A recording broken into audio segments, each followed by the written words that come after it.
સુરતની દક્ષિણ ગુજરાતની પ્રતિષ્ઠિત વીર નર્મદ દક્ષિણ ગુજરાત યુનિવર્સિટી સંલગ્ન સમરસ હોસ્ટેલમાં ગઈકાલે મોડી રાત્રે ભારે હોબાળો મચી ગયો હતો। લાંબા સમયથી ચાલી રહેલી પાયાની સુવિધાઓની કમી અને નબળા ભોજનના વિરોધમાં અખિલ ભારતીય વિદ્યાર્થી પરિષદ દ્વારા ઉગ્ર આંદોલન છેડવામાં આવ્યું હતું।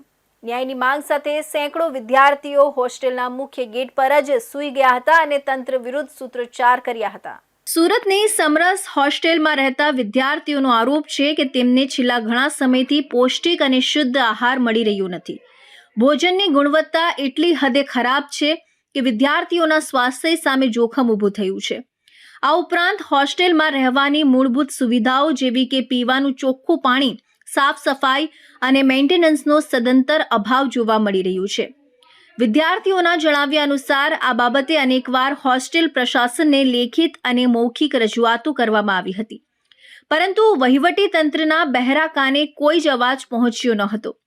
વિદ્યાર્થીઓની પીડાને વાચા આપવા માટે એબીવીપીના કાર્યકર્તાઓ મેદાનમાં આવ્યા હતા। મોડી રાત્રે શરૂ થયેલું આંદોલન જોતજોતામાં ઉગ્ર બન્યું હતું। વિદ્યાર્થીઓએ હોસ્ટેલના ગેટ પાસે જ ધરણા શરૂ કર્યા હતા।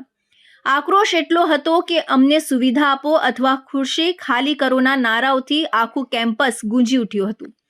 વહીવટી તંત્ર સામે વિરોધ નોંધાવવા માટે વિદ્યાર્થીઓ કડકડતી ઠંડીમાં ખુલ્લા આકાશ નીચે ગેટ પર સૂઈ ગયા હતા।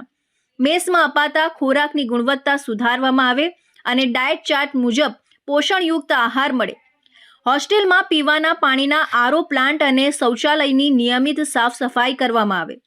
વિદ્યાર્થીઓની ફરિયાદો સાંભળવા માટે જવાબદાર અધિકારીઓની નિમણૂક થાય અને બેદરકાર સ્ટાફ સામે પગલાં લેવાય।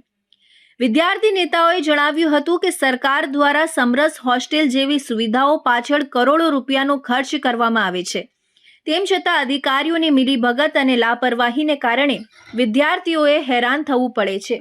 વિદ્યાર્થી નેતાઓએ જણાવ્યું હતું કે સરકાર દ્વારા સમરસ હોસ્ટેલ જેવી સુવિધાઓ પાછળ કરોડો રૂપિયાનો ખર્ચ કરવામાં આવે છે, તેમ છતાં અધિકારીઓની મિલીભગત અને લાપરવાહીને કારણે વિદ્યાર્થીઓએ હેરાન થવું પડે છે। જ્યાં સુધી પ્રશાસન લેખિતમાં બાંહેધરી નહીં આપે અને સ્થળ પર તપાસ કરીને સુધારો નહીં કરે ત્યાં સુધી આ આંદોલન ચાલુ રહેશે તેવી ચીમકી પણ આપવામાં આવી હતી।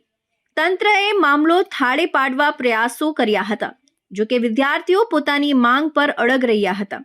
આ ઘટનાને પગલે યુનિવર્સિટી વર્તુળોમાં અને વાલીઓમાં ભારે ચર્ચા જાગી।